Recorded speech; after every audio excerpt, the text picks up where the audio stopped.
Hoje vamos fazer um vídeo que fazia um tempo que a gente não fazia algo nesse estilo, que é falar várias notícias juntas, né? Num formato de pequenas notícias e pequenos comentários. E nós vamos trazer ele de volta, né? O nosso chefinho, Felipe Deschamps, que tem a sua newsletter, que tinha uma época que a gente trazia muita coisa da newsletter dele, né? Que é num tom mais declarativo, ó, aconteceu isso, e daí a gente fazia um pouco de comentário em cima.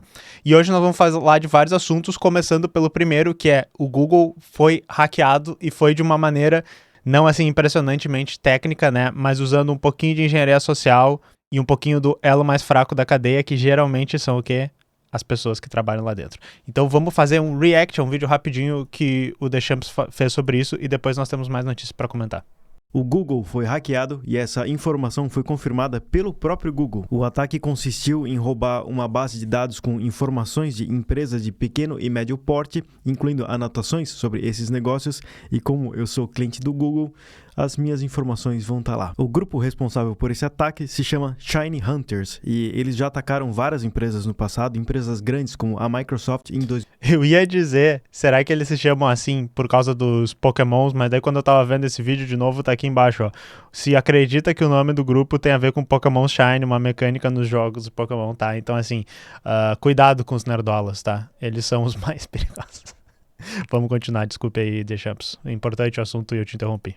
2020. Eu já vou explicar como é que eles conseguiram fazer esse ataque com o Google. É clássico, tá? É uma coisa que todos nós, todo mundo aqui pode estar suscetível a isso, mas enquanto isso, o grupo ele é conhecido por ser um grupo que aplica ransomware, né? Que é sequestrar os dados e aí cobrar de quem foi sequestrado algum valor para devolver os dados ou para não liberar eles a público. O mais bizarro é que o próprio setor de segurança do Google já estava de olho nesse grupo hacker desde junho, porque eles estavam hackeando outras empresas como Adidas, Louis Vuitton e Chanel. Mas mesmo assim, o Google em si foi hackeado e eu até fiz uma listinha aqui da ordem de como é que aconteceu esse ataque, que é bem interessante analisar, começando por explicar que o time comercial do Google, né, ou um dos times comerciais do Google, porque eles têm vários, um desses times, eles guardavam os dados dos clientes numa instância deles do Salesforce, na conta deles do Salesforce, e Salesforce é um CRM, caso você não conheça, que é para administrar contatos, acompanhar os casos e fazer anotações. E aí o Salesforce ele tem uma característica que para essa sua conta você consegue anexar apps externos, né? Para aumentar as funcionalidades do que você consegue fazer com essa sua instância, com essa sua conta do Salesforce. Só que para essa conexão não ser banalizada, né? E qualquer pessoa se conectar na sua conta do Salesforce, para esse pareamento acontecer, precisa fazer uma troca de um código com 8 dígitos, né? Tem uma autenticação secundária ali que tem que acontecer para essa conexão, de fato, ser estabelecida. E aí, o que os hackers fizeram? Eles criaram um app do Salesforce, né, que é um data loader, né, um app falso só para roubar os dados. E aí, os hackers ligaram para o Google, para uma das pessoas desse time comercial, como se fosse um suporte de TI, tentando fazer alguma manutenção nos dados que seja. E aí, eles conseguiram fazer uma engenharia social com essa pessoa para se conectar, para fazer o pareamento desse app, né? Pedindo para passar, então, esse código de 8 dígitos. E aí essa pessoa passou, o pareamento com esse data loader aconteceu e eles sugaram os dados de clientes da base do... Então, isso aqui é uma maneira muito efetiva de fazer esse tipo de ataque. Eu vou dar um outro exemplo para vocês ficarem espertos que acontece muito. Por exemplo, o pessoal direto está tendo sua conta da Steam roubada por causa daqueles bots de Discord que ficam te oferecendo Discord Nitro grátis, ou você só precisa linkar a sua conta do Steam e você vai ganhar o Discord pago, né, de graça. E a maneira que eles fazem, geralmente, é criar uma página que parece a página da Steam para vocês fazerem o login, só que várias das pessoas, elas têm o código de autenticação de 2 fatores, ou seja, tu precisa da Steam no teu celular ou de um daqueles app autenticadores no teu celular que vai te gerar um código para entrar na tua conta. Então, se eles fizerem uma página fake da Steam, que tu bota o teu usuário e a tua senha, e eles roubarem teu usuário e a tua senha, ainda precisariam roubar o teu código de autenticação, né? Só que o que eles fazem é basicamente, tipo, dizer assim, ok, agora você precisa entrar o seu código de autenticação que tá aí pra entrar na sua conta do Steam e linkar. E daí, tu mesmo vai lá, autentica a tua conta, coloca o código, e daí os criminosos, eles podem logar com o teu login, senha e o código que tu acabou de dar pra eles e roubar a conta de vocês. Então, isso acontece com muitas pessoas, eu já vi isso rolando muito, e o que eu acho que eu quero dizer pra vocês é que toda vez que que tiver um código de autenticação extra, que tiver alguma coisa que é uma camada extra de autenticação que tu tem, existe a vulnerabilidade de um atacante literalmente te perguntar e dizer assim, qual é o código de autenticação extra que eu preciso, que é exatamente o que eles fizeram ali. Eles ligaram pro Google e disseram assim, olha, somos uma empresa aqui que tá atendendo vocês têm o código aí de autenticação para esse aplicativo, e daí o pessoal que talvez não fosse muito da área das TIs disse sim, tá aqui o código, e daí eles conseguiram invadir a conta do Google e linkar com esse aplicativo deles, né? Todo o objetivo desse aplicativo era sugar todos os dados da conta da Salesforce do Google. Qual que é o desfecho dessa história? Nessa última semana está acontecendo uma onda de ataque direcionadas às pessoas que têm Gmail, recebendo ligações de pessoas se passando pelo suporte do Google. E aí o que eles estão fazendo então nesses ataques, né? E isso vale para várias outras situações, então até uma informação importante você passar para conhecidos seus, que é o seguinte: o hacker então, que agora tem o seu nome completo, o seu e-mail, seu telefone, vários outros dados, ele liga para você, se passando pelo suporte do Google, avisando que tem um outro hacker que está tentando atacar a sua conta e recomendando você então resetar a sua senha. Só que ele não pede para você resetar a sua senha. Ele, que é do Google, ele inicia na tela dele o reset da senha, né? O processo inicial de reset da senha. E aí você recebe num e-mail ou, sei lá, num app, um código, né, para verificação. E aí o hacker pede para você passar esse código de verificação, você passa, e aí o hacker digita na tela dele o código da verificação, encerrando o processo de reset da senha do lado do hacker. E aí ele toma conta integral da sua conta do Gmail. Muito massa, e é importante dizer que... É muito massa, que eu ia dizer. Então, é muito parecido com esse negócio que eu falei da Steam, viu? Basicamente, ele tenta invadir a tua conta, e daí quando o Google pede a autenticação, tu mesmo dá a autenticação pro hacker. É exatamente esse ataque que eu tinha descrito pra vocês, que o pessoal faz na Steam também.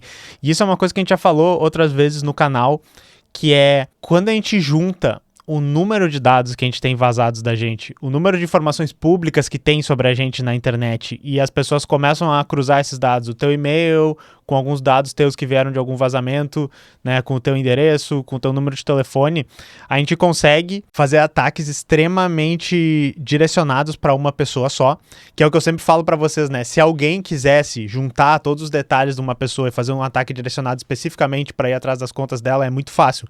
Só que hoje, com a disponibilidade de dados, com a disponibilidade de ferramentas de automação, né, todo esse tipo de coisa que a gente tem com IA hoje, a gente pode automatizar vários passos disso, e ao invés de dar um golpe muito direcionado para uma pessoa com os dados dela, a gente consegue fazer milhares de golpes direcionados com os dados dessas pessoas.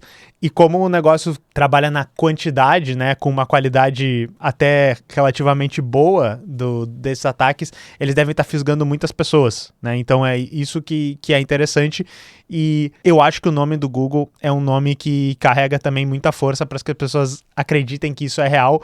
O que deveria fazer vocês acreditar que não é real é que o suporte do Google, nunca vi eles entrarem em contato com ninguém. Raramente até o suporte interno do Google responde mensagens daqueles fóruns de ajuda que tem. Toda vez que eu vejo uma mensagem naqueles fóruns de ajuda do Google que diz que é um representante do Google, eu fico totalmente em dúvida se é mesmo, porque essas big techs, elas trabalham muito no modelo impessoal, assim. Eles não querem que tu veja que eles têm suporte, parece. Eles preferem que tu caia nas knowledge bases, nos artigos de ajuda. Não tem muitas pessoas que estariam te ligando, te ajudando. Isso é que deveria ser a maior dica de que tem algo errado, mas que nem eu disse, as pessoas acreditam, eu acho, muito no nome do Google, e daí deve ter muita gente caindo nesse ataque. Então fica o aviso pra vocês: o Google não vai ligar pra vocês e nunca vai ligar pra vocês e pedir pra vocês darem dados que estão na tela de vocês pra eles. Isso com certeza é um golpe. O Google, ele já fez uma declaração oficial de que ele nunca vai ligar pra você quando o assunto é reset de senha ou solucionar qualquer tipo de problema com a sua conta. O que é importante destacar também, que a gente aqui, né, o Google, meu irmão, a gente recebe direto ligações do time comercial do Google e de outras empresas como o Meta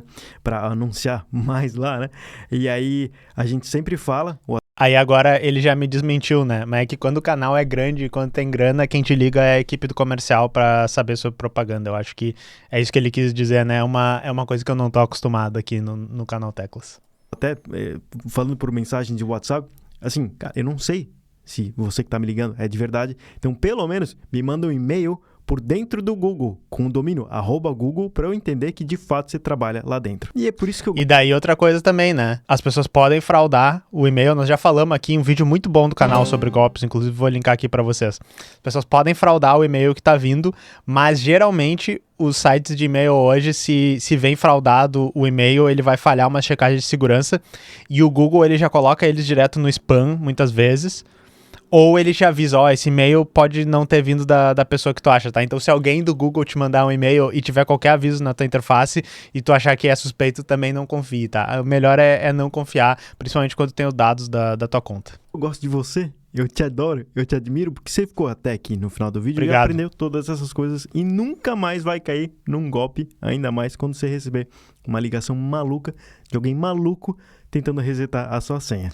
Eu acho que vocês vão cair em golpes sim, tá? Porque é muito inevitável. É exatamente o que a gente falou nesse vídeo que eu vou linkar aqui. Eu já falei pra vocês de golpes que eu caí, já falei pra vocês que é bem difícil. A gente tem que ficar atento realmente e aumentar a nossa segurança básica do dia a dia também. A gente não pode só confiar que a gente não vai estar meio biruleibe num dia e cair nesses golpes aí, ou que eles vão te ligar e dizer assim: pai, me sequestraram, por favor mande 10 mil reais em cartão telefônico. Pode acontecer. Mas então, essa aqui foi uma bem rapidinha, né, falando sobre esse hack do Google. E ainda no assunto dos e-mails, essa aqui é uma outra que eu peguei na newsletter do The Champs, que eu acho que vocês vão entender porque eu botei esse título, que é deletem seus e-mails e façam xixi no banho. Porque aqui, saca só.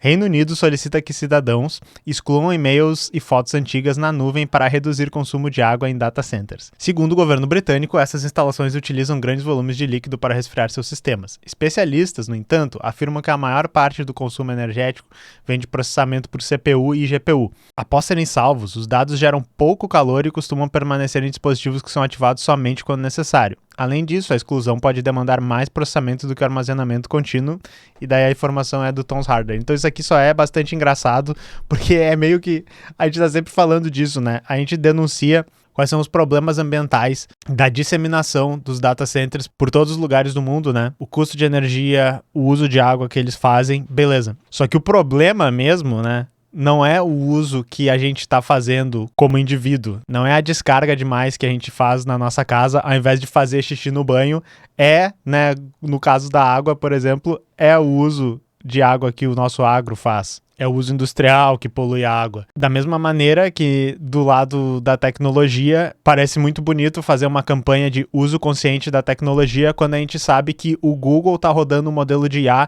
que parece que 90% das vezes ele dá uma resposta errada ou inútil. Mas agora toda vez que eu quero uma informação no Google, ele roda um modelo de IA ali que deve gastar bem mais do que se ele só já usasse o sistema antigo de recomendação de conteúdo que ele já montou, porque eles querem hypar as ferramentas de IA, as soluções de IA que eles têm, eles querem valorizar esse tipo de tecnologia e todos os produtos estão enfiando coisa de IA ali pra gente usar e cada vez mais querem botar data centers em todos os lugares para poder treinar mais modelos mais rápido.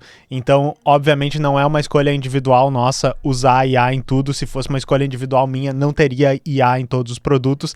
E isso aqui acabou sendo engraçado, né? O equivalente de façam xixi no banho para não gastar água, deletem seus e-mails antigos para não gastar água nos data centers. E daí foi legal que inclusive os especialistas disseram, na real, se as pessoas forem remexer esses dados aí, capaz de gastar mais água. E daí, já que a gente estava literalmente falando das Big Techs colocando IA em todas as coisas onde a gente não pediu, esse vídeo aqui chamou muito a minha atenção, porque é uma coisa que quando a gente é criador de conteúdo é extremamente irritante, que é o quê?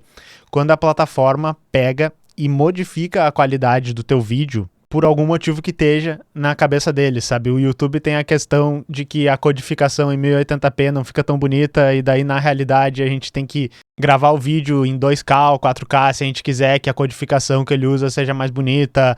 Na realidade o YouTube ele não mostra uma versão com o bitrate alto o suficiente se a pessoa não é YouTube Premium, dependendo do tipo de imagem que tu tiver no teu vídeo. Naqueles mais baixos, como 480p, 360p, pode ser que ele distorça muita imagem. Então, como criador de conteúdo é muito chato já, quando a gente vê o vídeo deveria estar desse jeito, né? Eu não me importo muito com isso porque eu basicamente só tentei arrumar uma câmera bonita aqui, uma iluminação edição e ter o meu layout montado, mas as pessoas que fazem um cinema ali, montam um cenário, tem correção de cores, todas essas coisas, colocar o vídeo no YouTube e ver ele modificar é muito chato. E essa história aqui é maluca, tá? Esse brother que tá aqui na thumbnail é o Rat Show, e ele é um guitarrista que ele trabalha junto com esse outro brother, que é o Rick Beato, que tá parecendo meio derretido aqui nesse vídeo, e vocês vão entender por quê, que faz conteúdo de música, né? Ele faz vídeos sobre teoria musical, entrevista músicos famosos, ele pega e analisa a parte de música e tal. O conteúdo dele é bem legal. E daí o Rat, que trabalha pra ele, faz a edição e upload de alguns shorts pra ele, percebeu que alguns shorts que estavam no canal do YouTube, e ele mostra os exemplos ali, depois vejam o vídeo, estavam com uma qualidade meio derretida, que parecia aqueles vídeos deepfake de IA. E daí ele olhou o vídeo, achou muito estranho, por que a cara do Rick tá aqui na thumbnail tá parecendo meio borrachenta, a pele dele tá estranha, né? E daí ele foi olhar o mesmo vídeo no Instagram e viu que o vídeo estava normal, não estava desse jeito. E o que ele acha que está acontecendo é que para alguns canais o YouTube ele tá passando algum filtro de IA para melhorar a qualidade da imagem, tá? Por que eles fariam isso? Várias pessoas que estavam comentando e analisando essa situação acham que eles podem estar diminuindo o tamanho do vídeo, diminuindo a qualidade, assim, comprimindo para baixo o vídeo para que ele ocupe muito menos espaço, talvez usando um codificador que deixa o vídeo muito menor e ele vai perder um pouco de qualidade de imagem, e daí depois passando algum filtro de IA que vai restaurar um pouco dessa qualidade de imagem, mas deixar o vídeo ainda pequenininho, tá? Então talvez isso seria a única explicação que o pessoal tá conseguindo, que seria uma maneira de cortar custos que o YouTube tá fazendo, mas daí tu coloca um vídeo, né, pelo menos no caso do canal dele, eu nunca notei no meu canal, se vocês notarem algo que tá estranho nas imagens, tentem me avisar. O vídeo dele fica com essa qualidade que parece um deepfake, tanto que algumas pessoas comentaram isso, ele disse que foi isso que chamou a atenção dele, é que as pessoas comentaram e disseram, vocês estão usando algum deepfake, algum filtro de IA nessas imagens, porque tá muito estranho, e não, né? E, enfim, eu acho que pra quem é criador de conteúdo e coloca as coisas ali, não precisa explicar como isso é irritante e como é uma bosta isso, mas pra todo mundo é irritante, porque daí a gente vai estar vendo o conteúdo que era uma coisa real, era uma coisa gravada, que eles fizeram iluminação, eles fizeram o setup do cenário, eles editaram, e daí vai lá e fica com a qualidade como se alguém tivesse passado um filtro fubango de IA em cima da coisa. E pra finalizar, uma outra notícia que chamou a minha atenção nessa semana é o quê? Um deepfake da filha do Bolsonaro, e assim, um deepfake muito fubango, pra usar essa palavra de novo. Parece muito aquele filtro que tinha, lembra que era o peixe baiacu fazendo dame, dame, marará, que foi feito da filha do Bolsonaro. Por quê, tá? É literalmente os bolsonaristas fazendo um vídeo que é assim, mensagem da Laurinha Bolsonaro para o povo brasileiro. E nesse vídeo, que eu não vou mostrar pra vocês aqui, primeiro porque tá muito difícil de encontrar, as redes sociais têm removido muito esse vídeo e, enfim, tá certo, a gente acabou de falar sobre a questão da exploração da imagem das crianças nas redes sociais. Mas eu achei o vídeo, tá? E eu guardei pra se a gente precisar usar pra algum momento, tá? Mas é basicamente assim, oi, eu sou o Laurinha Bolsonaro, eu sou só uma criança, mas até eu percebo o que estão fazendo com meu pai. Estão calando a única voz que lutava pelo povo. E assim, ó, pessoal, quem é que fez isso? Eu espero que quem tenha feito isso, né, não tenha sido a própria família Bolsonaro, porque, enfim, mais um crime pra eles.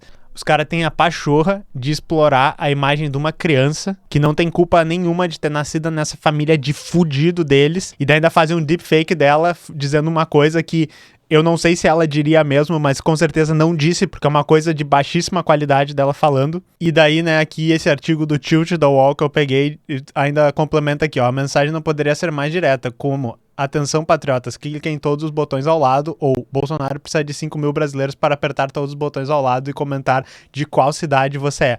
E daí eles falam aqui, ó, o efeito é imediato, o apelo emocional de uma jovem somado ao tom de urgência procura engajar rapidamente os usuários, impulsionando o conteúdo nos algoritmos das plataformas. Nos comentários das publicações não faltam contas postando coisas como: estamos com você, Laurinha, ou pessoas fazendo vídeos convocando os seguidores para apoiarem a Laurinha. E daí, enfim, eu recomendo lerem esse artigo aqui também, porque eles expandem um pouco mais, mas isso aqui eu queria apontar vocês também para outro vídeo que a gente fez, que também é outro vídeo muito interessante do canal, que é o vídeo explorando um golpe de deepfake do Bolsonaro, em que o Bolsonaro tá falando num vídeo que é ele mesmo sobre um assunto específico do dia 7 de setembro que eles queriam fazer, eu nem lembro quando foi isso, deve ter sido em 2023.